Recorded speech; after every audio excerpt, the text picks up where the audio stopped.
to the details of why, but I don't think anybody really knows besides the god himself, Blair. Uh, that's why you will probably see a lot of memes going around talking about Blair math, and it's funny, but we're going for it because of the happy wife. Happy life. Oh! Aha! Success! Alright. Ooh, boy. That was, that was very, very cringy. Okay. So we have 80 skill points, and the final difficulty is an 85, meaning this is a little bit beyond my skill. But due to the Chaos Embers I have on hand, I should negate most of the failures. So this is already exceptionally strong at 7.3, and well, hopefully when we combine the vessel, it does not fail. So let's go ahead and run it at a critical risk. Ooh, look at that. 10.87 without a reroll. These rolls are doing very nice, actually. I'm impressed. All right, let's go ahead and boost that up. Oh, damn it, and there's a bug. I should have logged out. Okay, anyway, 11.26 strength. I did a large roll. What you just witnessed was a nice little bug, meaning I should have put my ass on the logout screen and logged back in, and that would have fixed any issues with this alchemy table in Naked Campaign, which my fault, but honestly, I probably wouldn't be pushing a 12. I'm happy with an 11.26. Hell, I'm just happy it succeeded. So, with this creation of the stone, I am extremely happy with. It ended up being a lot better than I wanted. And now we can go ahead and push this into God's Reach. My Necromancer, let's see. How much work do you think is the need? How much work do you think is needed for the crafting system? Honestly, I've been crafting for over a year in Crowfall, and every new update and every new change, I am happier and happier with. So honestly, I am perfectly content with the way it is right now. And this is Crowfall in a nutshell with crafting. I love it. I love it. There is no other game like it that has this detailed and advanced crafting system. And I mean, I can go on and on and on about crafting because, well, I have 10 accounts, and 7 of those accounts are dedicated to each craft. I'm not sure if you know of me, but I'm somewhat known in the Crowfall community as being the crazy idiot with a bunch of crafting accounts, because I absolutely love the crafting system and the way it works. So, do I think there is a need for any more change? No, not really. The only thing I would love to see, actually, since you're on the subject, is, for one, the stonemason. I would really love the stonemason to be an actual crafter. Right now it's not, but that's okay. The alchemy, though.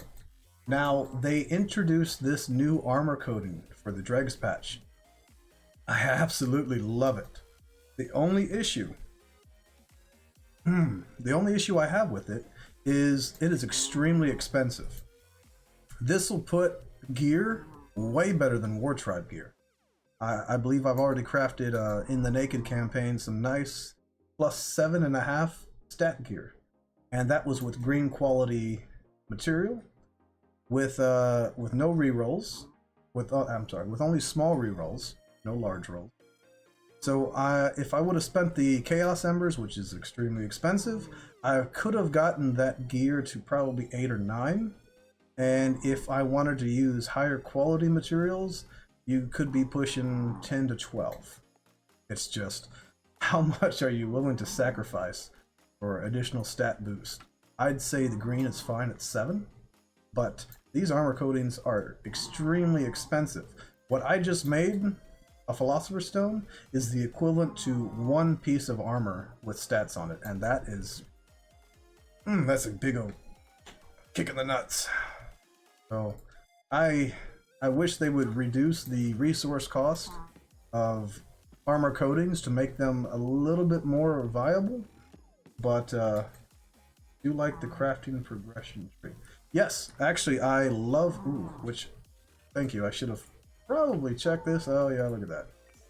Big fail on my part. Okay, had some extra passive points here to spend.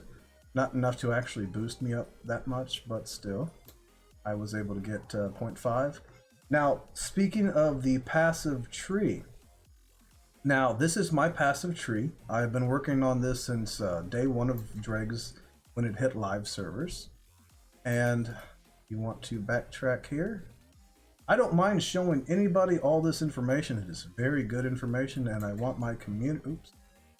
I want my community to grow and get stronger. So what I have done here is I focused a lot on my basics tree.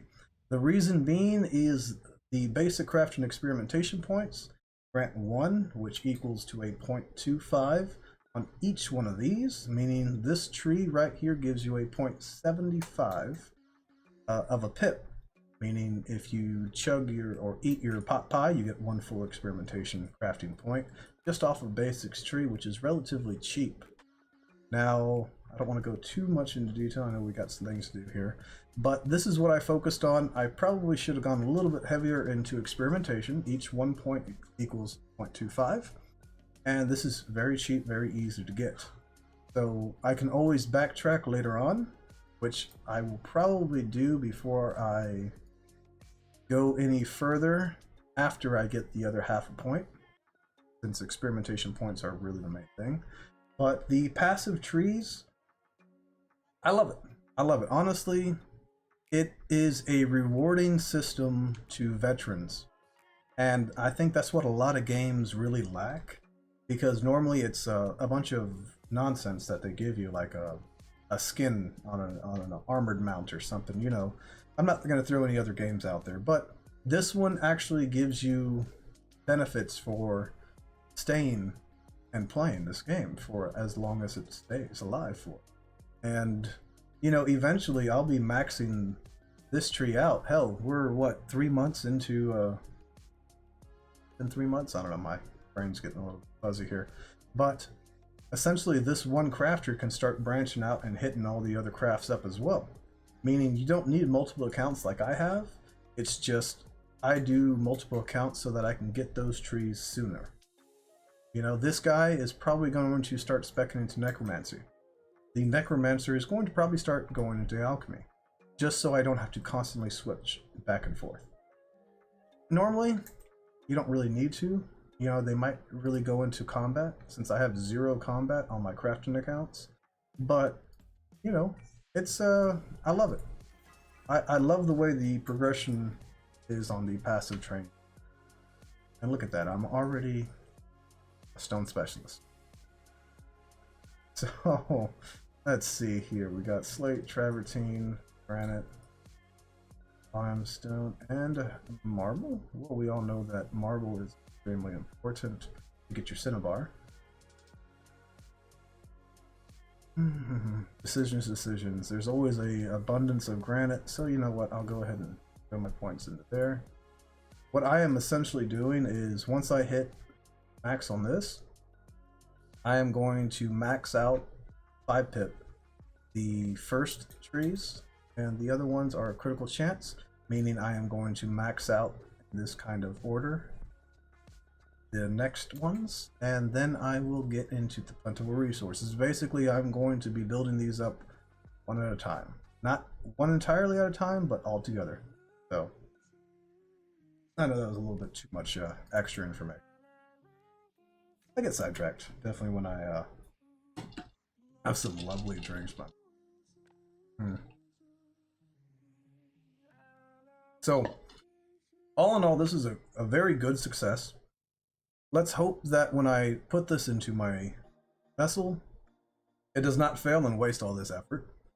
I only have 100 dust, and I do not have a large reroll in me for another one, unless my beautiful wife over there has gotten a couple CE for me.